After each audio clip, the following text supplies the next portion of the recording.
Have you ever felt like you were missing out or like you missed out?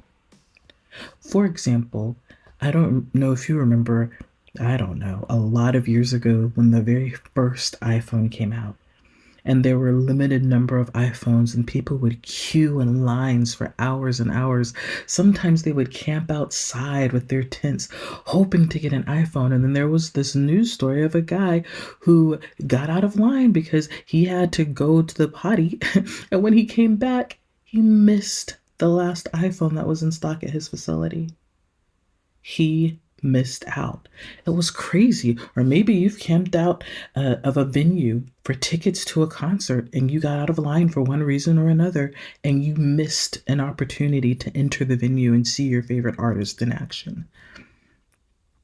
Maybe there was a huge sale like they do oftentimes on the Friday after American Thanksgiving, and you wanted to get that big screen TV that was marked down to $5.99, probably not $5.99, but still, you wanted to get that new thing, whatever it was, at that amazing, remarkable, can't beat it deal. And you went and you queued outside at 3 a.m. and you got inside and you missed out because you arrived just 2 minutes too late. We all know what that feels like to have missed out on something. We all know what that looks like. Maybe you missed out on asking a certain person to a prom or to a dance if you're younger. Maybe you missed out on that perfect job opportunity because you actually approached the person just 5 minutes too late after they had already committed that recently made available position to someone else. And missing out, it's a sad place. It's not an exciting place to be in. Maybe even last Sunday, as many people around the world were excited with the hope and just the news and the celebration of the resurrection, maybe something on the inside of you didn't resonate with the excitement around you. Maybe you were missing out. And here's the thing. We're not made to miss out. We're made to be included. But in order to be included, we have to keep showing up. What in the world am I talking about? Great question. So if you flip to the book of John, chapter 20, the beginning of that chapter, we're at the tomb. Starting at verse 11, Jesus appears to Mary Magdalene and he's asking her, why are you crying? This is the resurrection, the thing that we celebrated last Sunday. And then when you move to chapter 19, so the day that he is risen, it says on the evening of that first day, all the disciples were together and Jesus appears to them. But if you go to verse 24, not all of the disciples were present. Someone's missing out. Starting in verse 24, now Thomas, also known as Didymus, one of the 12, was not with the disciples when Jesus came. Like, can you imagine? Like, we missed out on great deals and great bargains. We missed out on buying that new pair of whatever for a lesser price. But can you imagine that you've heard the rumors that this wonderful, exciting thing is happening, that you're a part of this wonderful part of history, and you miss it? Thomas was not there. We don't know why he wasn't there. It's generally understood that he was running some sort of errand, maybe feeding the homeless, maybe taking care of widowed orphans. We don't know. Maybe he was grieving. Maybe his grief had overtaken him and he needed to hide away and deal with his grief. Maybe he was afraid. Remember, after Jesus was captured, a lot of the disciples separated and ran in fear of their own lives, right? We don't know why Thomas wasn't there. We don't know if it was fear. We don't know if it was grief. We don't know if it was this steadfastness, I'm going to be about my Lord's business in spite of this tragedy that has just come upon us. All we know is that there are rumors about that Jesus is risen.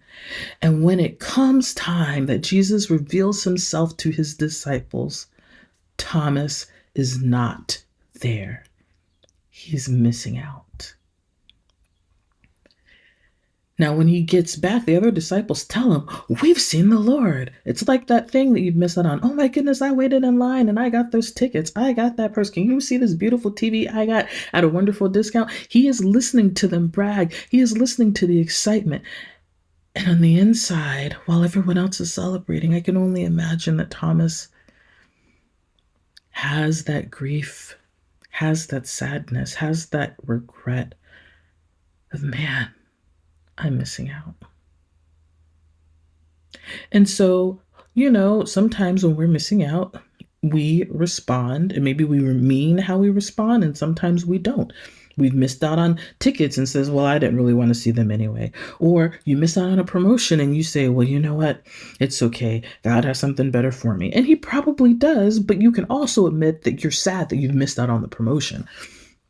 Maybe you missed out on an opportunity to go on a vacation and you just say, "Oh, well, I'll just see it another time." You have those retorts that we issue as humans because we just can't say, "I'm sorry I missed out." Let's see if Thomas did any better. I don't think he did.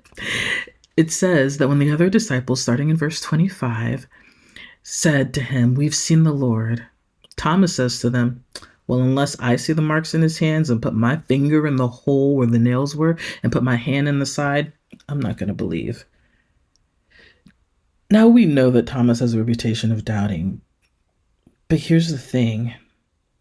Was he really doubting, or was his response one of pain, of missing out? Here's what I want to challenge you with. When you miss out in life, or when you feel like you're missing out, do not let your knee-jerk response to be one of doubt. Do not let your knee-jerk response to be one of grief and sorrow. Rather, when you feel like you've missed out, I encourage you just to be honest. "I wish I could have been here." Thomas could have said, "I'm sorry I wasn't here." But that's not what he said. That was not his character.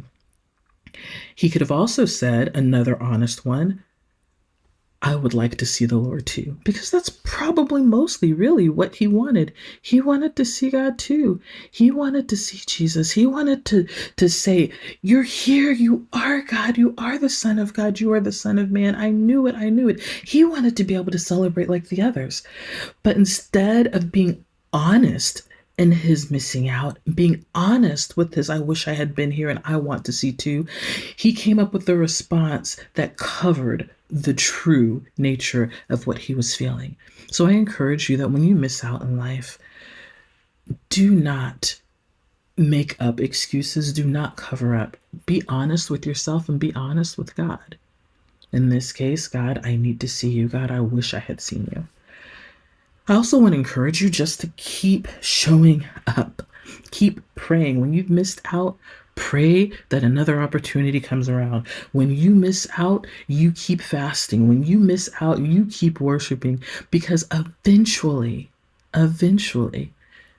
you're not going to miss out. Because guess what? God wants to reveal himself to you more than you want to see his revelation. I promise you. Don't believe me? Let's look at verse 26. It says, "A week later, Jesus' disciples were in the house again. And this time, guess who's there? Thomas was with them. Though the doors were locked, Jesus came in anyway. He was like, Psst, the grave couldn't hold me back. The locks aren't going to keep me out either." Jesus came and he stood among them and he said, "Peace be with you."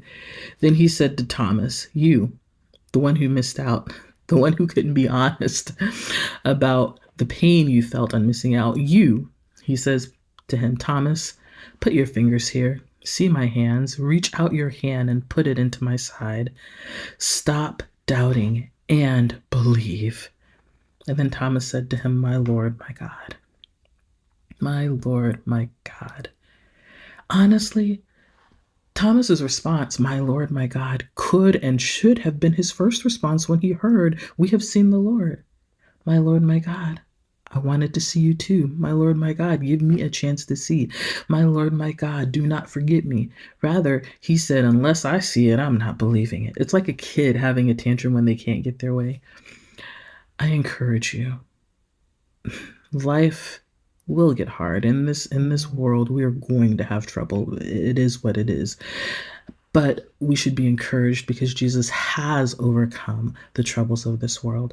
And so when we have those troubles, or when we have those moments of FOMO, as they say, fear of missing out, or when the fear of missing out has become a reality of missing out, I encourage you to keep your faith in God and to call out to Him, my Lord and my God, and to be honest with Him with what it is that you hope to experience through Him. Again, when we feel like we've missed the mark of God, or we've missed the calling, or we've missed the path, trust and believe that He wants us on the right path more than we want to be on the right path. He wants us in right standing with Him more than we want to be in right standing with Him. So let that be your encouragement today. There's no need to fear missing out, not when it comes to God, because He wants you on the inside more than you'll ever know. Take care.